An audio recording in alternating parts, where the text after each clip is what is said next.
Então, eu vou conversar com vocês a respeito de um tema complexo, que é o que fazer e o que não fazer no atendimento inicial ao traumatizado. Inicialmente, eu vou fazer uma breve avaliação sobre o impacto médico e social do trauma.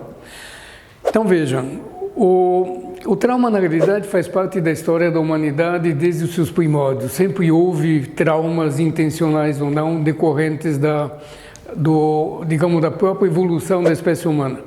Quando nós olhamos as causas de morte no mundo, seguramente os traumas representam, chamadas causas externas, representam uma proporção significativa, em torno de 10% mais ou menos do total. E olhando as diferentes causas de trauma, a gente pode ver que, na realidade, os acidentes por veículos automotores e os suicídios, surpreendentemente, representam uma proporção altamente significativa disso. Por outro lado, analisando diferentes partes do planeta, África, Américas e assim por diante, o que chama atenção é o fato de que cada região, cada parte do planeta Terra tem características próprias do ponto de vista da epidemiologia. Então, por exemplo, na África é muito comum a presença de mortes por doenças infectoparasitárias. Já quando vocês vão para a Europa é muito comum doenças cardiovasculares. Entretanto, quando vocês olham a participação do trauma, das causas externas, vocês vejam que em todo o planeta elas correspondem a mais ou menos 10%, é o denominador comum daquilo que são as mortes no planeta. Tentando fazer uma análise bastante resumida das diferentes regiões, nas Américas, por exemplo, a causa mais comum de causas externas que levam à morte são os homicídios.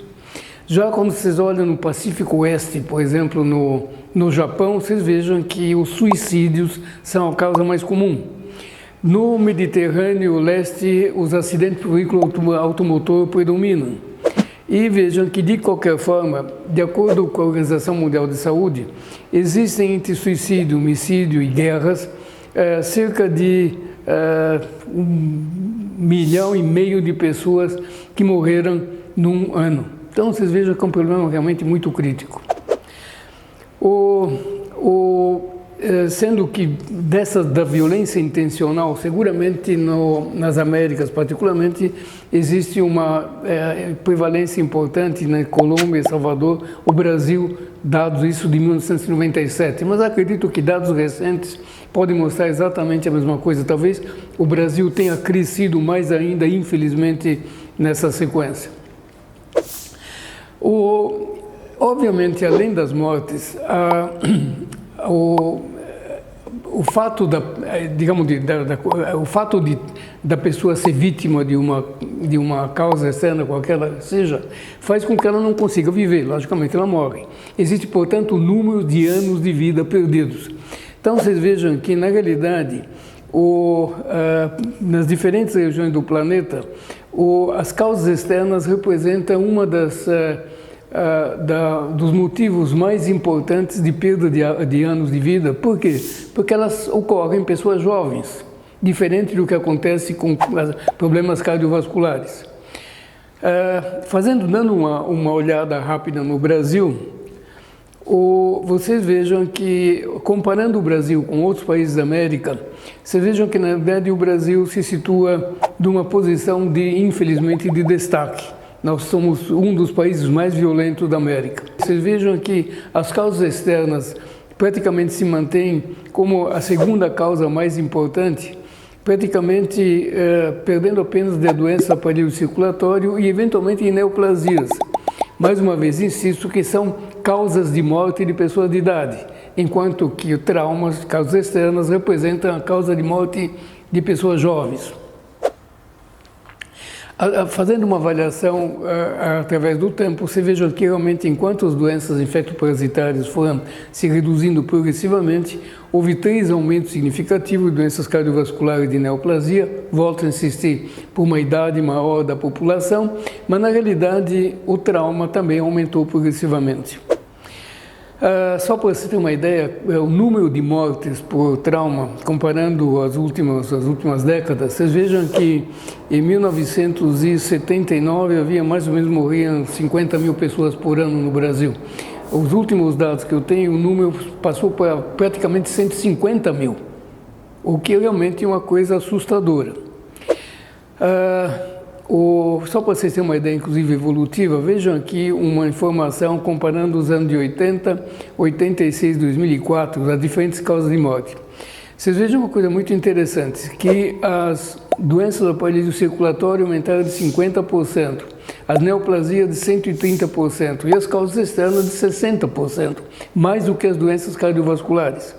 E o que é interessante, que quando vocês olham dentro das causas externas, o que aconteceu com, por exemplo, acidente de transporte, vocês vejam aqui acidentes de veiculares, digamos, de 80 para 2004 houve uma diferença numérica assim, mas do ponto de vista de porcentagem não houve mudança.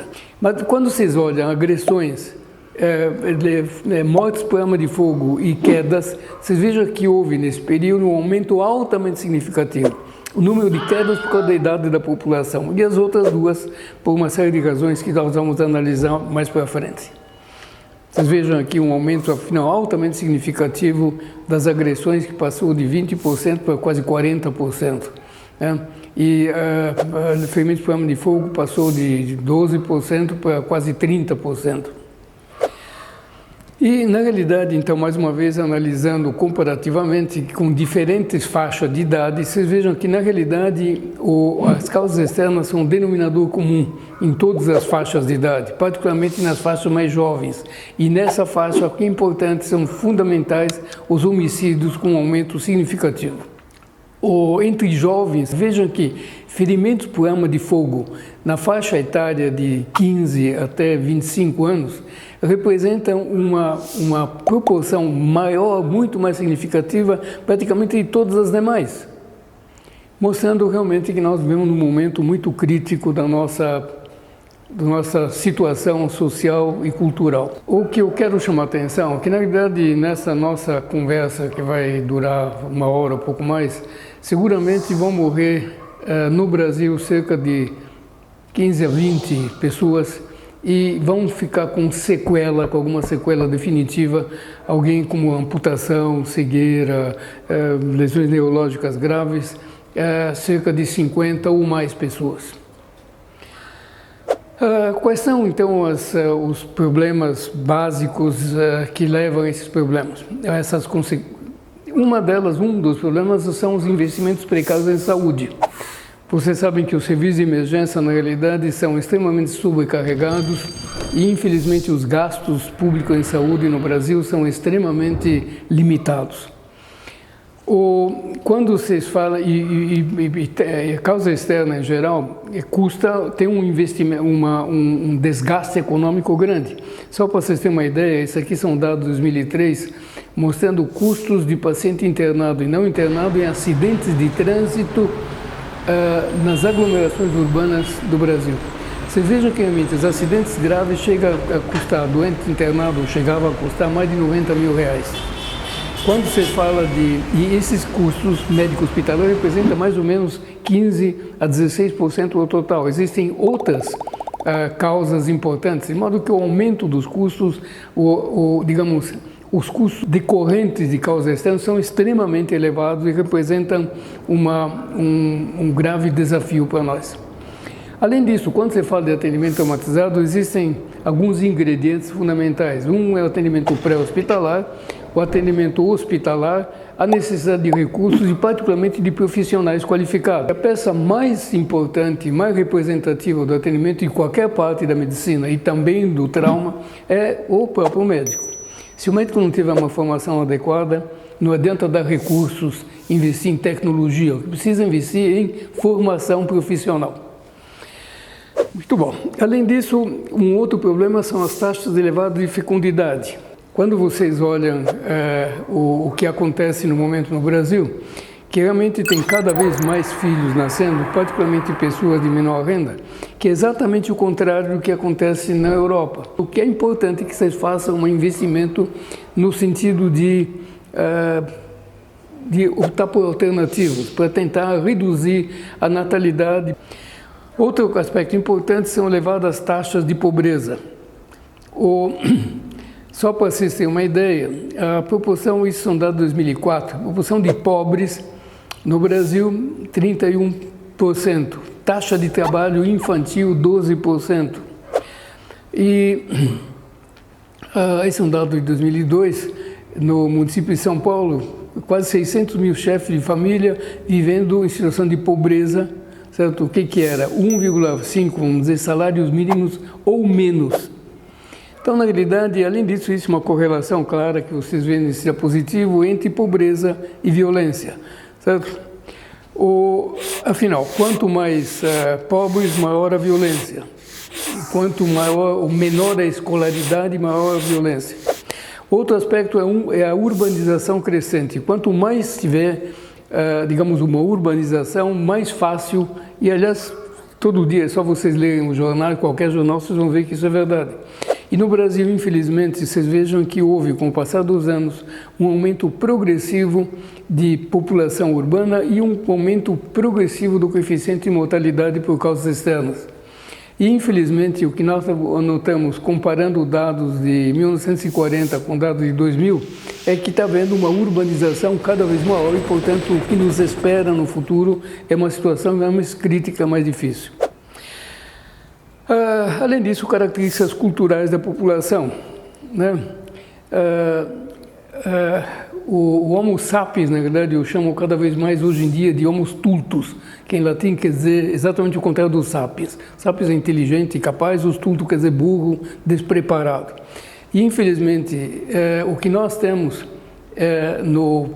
analisando o perfil típico das vítimas de trauma, o que vocês estão vendo aqui, de geral, é um jovem com vários irmãos, sexo masculino, baixa escolaridade, família de baixa renda, residente em periferia ou favela, com acesso à mídia, lógico, sem emprego, usuário de drogas e vida promíscua. E quando vocês olham disso, a coisa importante, apesar disso, eles têm acesso à mídia, televisão e internet. E, portanto, eles são vítimas de uma série de desinformações vinculadas através da mídia. Então, de acordo com essa Procuradora de Justiça, com Luísa Eluf, diz que 170 milhões de brasileiros vivem, de 170 a 130 vivem na ignorância, isso dado de 2005. Eu acho que agora, evidentemente, esse número aumentou, tanto o número de brasileiros como, e particularmente, o número de pessoas ignorantes. E com isso eu termino essa introdução, digamos.